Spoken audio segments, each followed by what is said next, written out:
All right. So, um, you sent over some really interesting sources about this case that went unsolved for like almost 50 years. Yeah. And it's the Lady of the Dunes murder case. Mm-hmm. And get this, not only did they identify her, but they actually named her killer too. Wow. Yeah, it's an incredible story. Crazy part. Yeah. Are you ready to kind of go through all this stuff? Absolutely. I think it's a fascinating case that really highlights just how far forensic science has come, Yeah, for but sure. also the tenacity of these investigators. It's incredible. Yeah. But let's go back to the summer of 1974, Okay. Provincetown, Massachusetts. Hmm. This seemingly idyllic beach town. Imagine like the sun shining people enjoying their summer vacations. Right. And then boom, someone stumbles upon a woman's body. Yeah, and not just anybody. Yeah. This is where it gets really disturbing. Yeah. The victim was nearly decapitated, Oh my goodness. missing her hands and a forearm. She was just lying there on a beach blanket. And no signs of a struggle or anything? No signs of a struggle right from the start. Investigators were baffled. Right, because, like, was it someone she knew? Or was she killed somewhere else and they moved her? Exactly. Those were Right. some of the initial theories they were grappling with. Right, and then on top of it all, they had no idea who she was. The biggest question of all, who was this woman? Right, yeah. And the clues they did find, they were so few, and they only deepened the mystery. Yeah, I read about that, a blue bandana Wrangler jeans, a gold-flecked hair tie. Oh, and don't forget the painted toenails. Right, and what was it, expensive dental work? It's like these little details were screaming out, hey, this is a real person with a life. Exactly. But no one knew who she was. Yeah, so for decades, she was just a Jane Doe. Known only as the Lady of the Dunes. That's eerie. Investigators, they really poured everything into this case. They looked through thousands of missing person reports, Wow. chased every lead imaginable. They even considered a connection to, like, organized crime figures like Whitey Bulger. Yeah, you got to think back then, though, like, forensic technology was nowhere near what it is now. Oh, absolutely. DNA analysis, which would eventually be crucial to solving this case. It was still in its very early stages back then. Right. It's like trying to solve a puzzle, but you only have a handful of pieces. Yeah, exactly. That must have been incredibly frustrating for everyone involved. Oh, it was heartbreaking too. That this unsolved mystery, it just hung over Provincetown for years and years. The mystery just kept getting deeper, too, like with each passing year. It did. I mean, her body was exhumed multiple times. Right.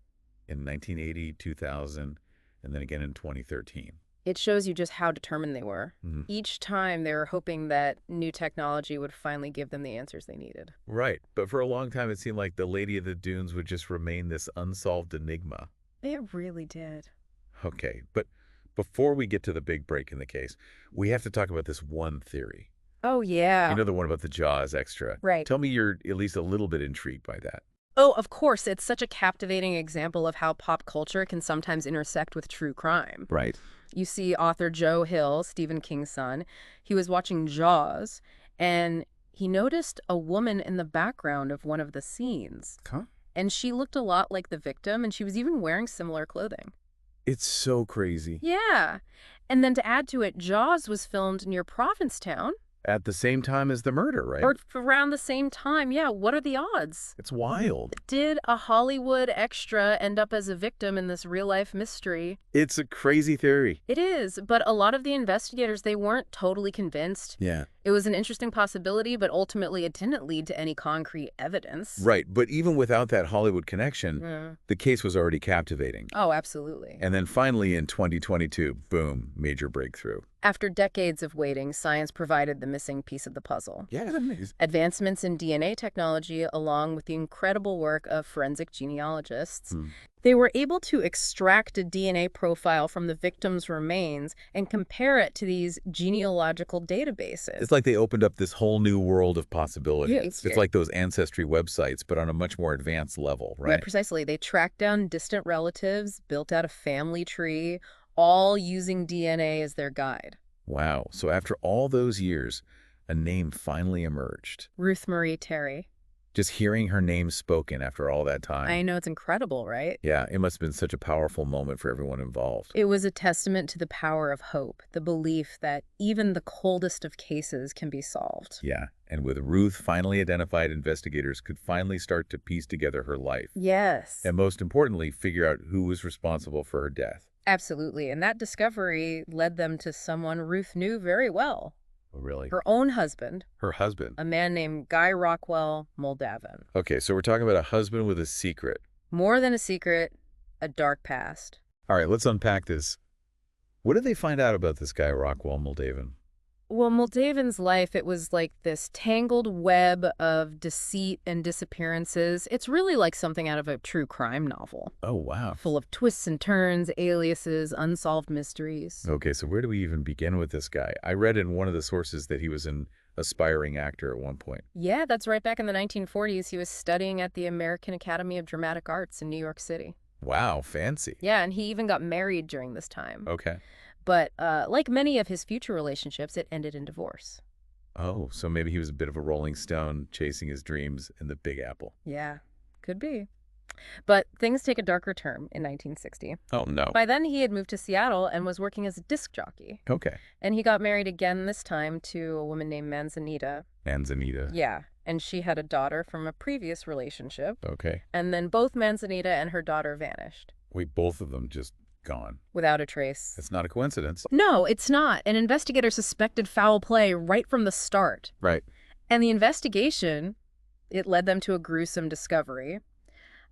Dismembered human remains were found in Moldavan's septic tank. Dismembered. That's horrifying. It is, yeah. Why would someone go to such lengths? Well, dismemberment is often used by perpetrators, to try and conceal a crime or make identification more difficult. Right. And sometimes it's even a way to exert power and control over their victims. Oh my gosh, that's really disturbing. It is. It points to a very dark mindset. So they found these remains, but were they able to connect them to Manzanita and her daughter? No, unfortunately not. They couldn't definitively link them.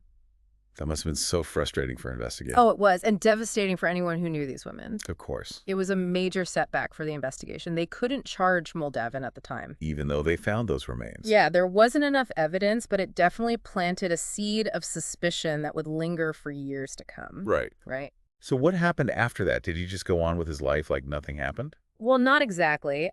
He moved again, got married for a third time, This guy? this time to a woman named Evelyn. Evelyn. And wouldn't you know, he landed himself in legal trouble again? Shocker. He was charged with larceny. He had defrauded Evelyn's family out of a substantial amount of money. So not only a suspected murderer, but potentially a con man too. Yeah, seems like he had a real knack for deception. What a guy. He was sentenced to 15 years for the larceny charge, but ultimately the sentence was suspended. Oh, really? Yeah, on the condition that he repaid the money. Wow. But this case, it was just the tip of the iceberg. Oh, no, there's more. Oh, yeah. Investigators suspected he was involved in another unsolved case. This one went all the way back to 1950. Another cold case. Come on, this guy seems to have a trail of unanswered questions following him everywhere he goes. It really does seem that way. What happened in this 1950 case? So this one took place in California. Yeah. A young couple, Henry Baird and Barbara Jo Kelly, they vanished. Henry's body was later found on a beach. Another beach. He had been shot in the head, but Barbara just disappeared completely. Oh my gosh. Her body was never found. Another beach. Another tragedy. I'm starting to see a pattern here that's hard to ignore. Yeah. And just like with Manzanita and her daughter, Moldavan was a prime suspect in this case as well. It seems like every chapter of his life is marked by a missing person and whispers of foul play. It's really quite remarkable how he managed to evade justice for so long. It is. It's like he was this chameleon, blending and reinventing himself. Right.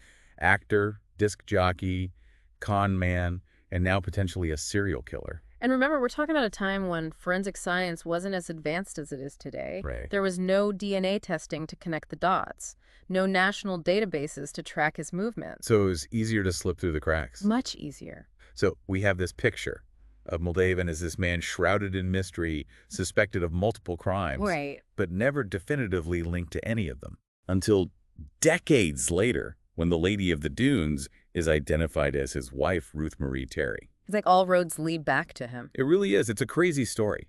It's like something out of a movie or something. It's a remarkable example of how persistence and advancements in technology can finally catch up to even the most elusive suspects. Makes you wonder what finally brought Moldavan's secrets to light. Well, remember how we talked about DNA analysis and genealogy playing a crucial role in identifying Ruth? Yeah. Well, those same tools would ultimately be Moldavan's undoing. Okay, let's break down how those techniques actually work. Sure. So after Ruth was identified, investigators had a clear suspect, her husband, Right. but they needed more than just suspicion. Evidence. They needed evidence, and luckily they had a powerful tool at their disposal, DNA. So they took DNA samples from Moldavan's relative and compared them to the DNA profile they got from Ruth's remains. Exactly. It's called genetic genealogy. Okay. By comparing DNA profiles, you can establish familial relationships. And in this case, the DNA evidence confirmed what investigators had long suspected. Moldavan was connected to the crime scene. Moldavan was directly linked to the crime scene. Talk about poetic justice. Yeah. This guy thought he could outrun the truth, but in the end, his own genes betrayed him. It really is a powerful reminder that science is constantly evolving, and with each advancement, the chances of getting away with a crime become smaller and smaller. Yeah. And in 2023, despite the fact that Moldavan had already died back in 2002, he was officially named as Ruth's killer. Wow. Justice was served, albeit decades later. This has been a whirlwind of information. Mm. We've gone from a nameless victim to a woman whose life was tragically cut short. Yeah. We've uncovered the dark past of a man who managed to evade justice for years, and we've seen how advancements in science can bring closure to even the most cold of cases. It's pretty amazing. It is, but there's one more thing I want to talk about, something that sent shivers down my spine when I read about it. You must be talking about the missing driver's licenses. Yeah. It's a small detail, but it's incredibly unsettling. It is. Can you tell us about that? It just adds this whole other level of creepiness to this story, you know? Yeah, it's a really unsettling detail, and it's especially eerie when you remember those missing person cases involving Moldavan's previous wives. Yeah, Manzanita and her daughter. And Barbara Jo Kelly. Right. Those cases, it just made me think, like, how did this guy manage to stay off the radar for so long? Well, there was something that stood out to investigators in those cases.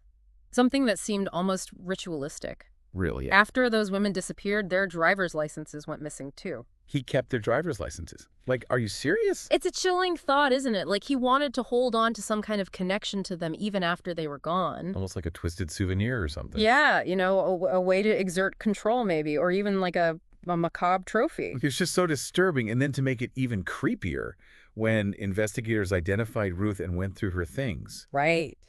they noticed something was missing. Her driver's license. Oh my God, no way. Just like the other woman. It's like a calling card, a signature element that links him to these other unsolved cases. It's hard to ignore that detail, and it definitely supports the theory that Moldavan was a serial offender, preying on women, leaving this trail of heartbreak and unanswered questions behind him. So where does that leave us?